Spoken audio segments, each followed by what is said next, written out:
The key turned in the lock with a soft jingle, a sound so ordinary, yet in that instant, it struck a discordant chord deep in my chest. Something about it felt wrong.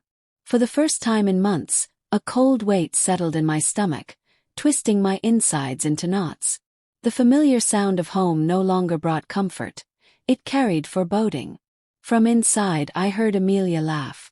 That laugh. Bright, unguarded, carefree. The same laugh that once made my heart swell.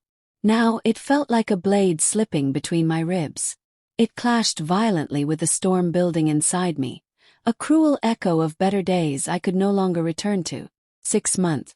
That's how long the decay had been spreading. Not sudden, not explosive. Slow, creeping like mold growing in the dark corners of our life. It started with little things. The late work nights, the subtle shift in her tone, the way she'd turn her phone screen away from me just a fraction too quickly. Conversations behind closed doors. Muffled giggles through the wall when she thought I was asleep. And through it all I had said nothing.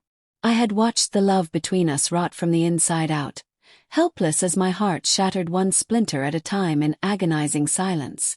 The door swung open. She stepped into the hallway mid-laugh, radiant in a way that once would have made me feel lucky. But this time, her joy faltered like a candle in a gust of wind. She froze. The laughter died in her throat with a choked gasp, the sound of a wounded bird.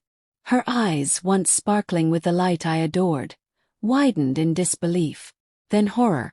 Her hand flew to her mouth. She didn't speak. She couldn't.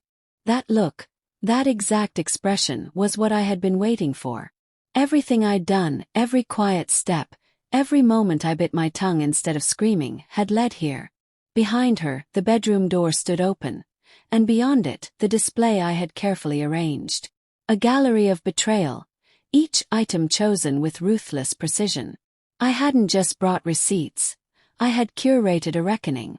There were the printed screenshots, text messages, emails, calendars that didn't match her lies. Some I'd framed the same way we used to frame vacation photos. Twisted trophies. I retrieved the silk scarf she once claimed she'd lost, the one I found shoved in the glove box of Cameron's car. Her coworker. Her lover.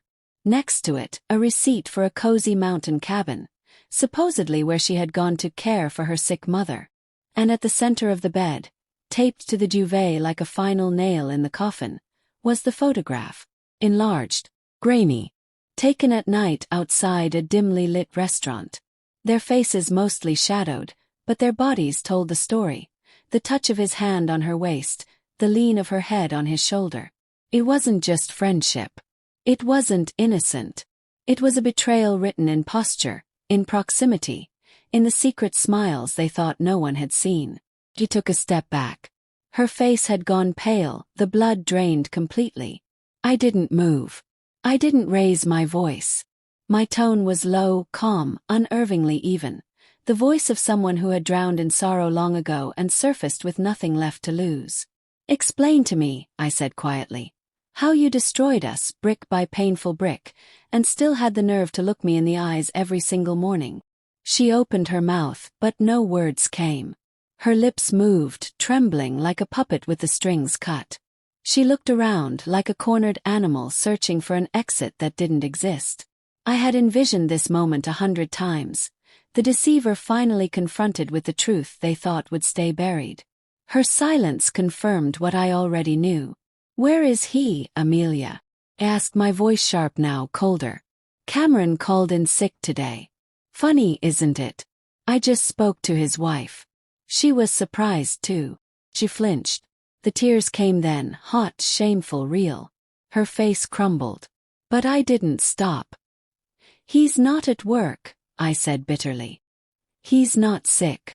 But you knew that already, didn't you?" She hadn't expected that. She had no idea I had gone so far as to contact his wife. But once I found out Cameron was married too, everything fell into place. The perfect symmetry. 2 liars. 2 homes wrecked by the same selfishness. Misery, after all, rarely travels alone. I pulled out my phone and dialed. When Cameron picked up, I didn't shout. I didn't threaten. My voice was ice. "You should come home." I have something to show you. He arrived 15 minutes later, still wearing that cocky smirk that must have charmed her. But it vanished the second he saw the room. The bed, the evidence, Amelia, crumpled and hollow. His expression collapsed into disbelief. Then fear. What followed wasn't a conversation. It was a detonation. Words became shrapnel. Accusations flew like bullets. Tears flowed freely. The lies they had built around themselves unraveled in a screaming, messy implosion. It was chaos. And it was necessary. Then came the silence. A deep, crushing quiet settled over the wreckage like dust after a building falls. Amelia turned to me. Her voice cracked, a whisper filled with desperation. "John, please." But that version of me, the man who would have rushed to comfort her, to forgive her, to save what we had, was already dead. Killed slowly by months of deceit, of cold shoulders and warm lies, of 1,000 tiny betrayals. All that was left now was someone hollowed out by grief and finally ready to let go. I stared at her, my face unreadable. "The divorce was ugly," I said. "I want you gone." And she left. Time passed. I sold the house. The one where we had once carved pumpkins and danced in the kitchen. The same one where I cried alone on the floor. I moved to a new city. Built a new life. The sharpness of the pain dulled with distance. The memories faded, yellowed like old photographs tucked into a forgotten drawer. Cameron and Amelia didn't last. Their relationship collapsed under the weight of guilt and suspicion. They had built it in secret, and secrets are poor foundations. I didn't gloat. I didn't care. I had already walked through fire. There was nothing left to burn. Years later, in a quiet cafe on a rainy afternoon, I sat reading a book. Life had become quieter, gentler. Then I heard it. A familiar laugh, older now, thinner, worn at the edges. I looked up. Amelia stood across the room. Time had touched her. There were more lines around her eyes, and the sparkle was gone. She looked older, yes, but more than that, she looked tired. Her eyes met mine for a fleeting second. In that moment, all the years peeled away.